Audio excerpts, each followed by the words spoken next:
അതുകൊണ്ട് എനിക്ക് വ്യവസായ മന്ത്രിയോട് പറയാനുള്ളത്, നൂറുകണക്കിന് വ്യവസായ സംരംഭകർ ഭൂമിക്ക് വേണ്ടി കാത്തുകയാണെങ്കിൽ ഇമ്മീഡിയറ്റ് ആയിട്ട് ഒരു നടപടിയും ഒരു ദിവസം കൊണ്ട് 10 മിനിറ്റ് കൊണ്ട് എടുക്കാവുന്ന നടപടിയാണ്.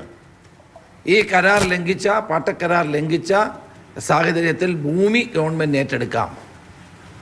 അപ്പോൾ ആ പാട്ടക്കരാർ ലംഘിച്ചതിൻ്റെ അടിസ്ഥാനത്തിലുള്ള നടപടികൾ എന്തുകൊണ്ട് ഗവൺമെൻറ് സ്വീകരിക്കുന്നില്ല? അതുപോലെ തന്നെ പ്രധാനപ്പെട്ട കരാറിൽ ടീകോമുമായി കേരള ഗവൺമെൻറ് ഉണ്ടാക്കിയ കരാറിൽ വ്യവസ്ഥകൾ ലംഘിച്ചു കഴിഞ്ഞാൽ ഈ പാട്ടക്കരാർ റദ്ദാക്കാനും ഈ കരാറുകൾ മുഴുവൻ റദ്ദാക്കാനും ഇതിൻ്റെ അസറ്റുകൾ തിരിച്ചെടുക്കാനുമുള്ള അവകാശമുണ്ട്. ഈ 2 അവകാശവും നിലനിൽക്കുമ്പോൾ അത് വിനിയോഗിക്കാതെ ടീകോമിന് നഷ്ടപരിഹാരം കൊടുക്കുക എന്നത് അഴിമതിയാണ്. ഒരിക്കലും അംഗീകരിച്ചു കൊടുക്കാൻ കഴിയുന്ന കാര്യമല്ല.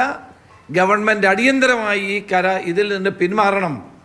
ഈ മന്ത്രിസഭാ തീരുമാനം റദ്ദാക്കണം. റദ്ദാക്കിയിട്ട് കരാറിൽ പറയുന്ന വ്യവസ്ഥകൾക്കനുസരിച്ചുള്ള നടപടികളുമായി മുന്നോട്ട് പോകാൻ സർക്കാർ തയ്യാറാക്കണം. അതുപോലെ തന്നെയാണ് ബാജി ജോർജിൻ്റെ കാര്യം. ആരാണ് ഈ ബാജി ജോർജ്? ബാജി ജോർജിനെ ഒരു കമ്മിറ്റിയുടെ MD ആയി കഴിഞ്ഞ 3 വർഷമായി ഗവൺമെൻറ് നിലനിർത്തുകയാണ്. അദ്ദേഹത്തിൻ്റെ പ്രവർത്തനം എന്തായിരുന്നു? വേസൈഡ് അമ്യൂണിറ്റീസ് നിർമ്മിക്കാൻ കേരളത്തിൽ എവിടെ, കാസർഗോഡ് മാത്രം ഒരു അല്പ സ്ഥലമെടുത്ത് എന്തൊക്കെ നടക്കുന്നുണ്ട്. അതല്ലാതെ കേരളത്തിൽ എവിടെയാണ് വേസൈഡ് അമ്യൂണിറ്റീസ് ഉണ്ടാക്കിയത്? ടീകോമിൻ്റെ പ്രതിനിധിയായി പ്രവർത്തിച്ച ആളിനെ ഇപ്പോൾ അവർക്ക് നഷ്ടപരിഹാരം കൊടുക്കാൻ വേണ്ടി നിയമിക്കുക വഴി ഗവൺമെൻറ് വലിയൊരു തെറ്റുകൂടി ചെയ്തിരിക്കുകയാണ്.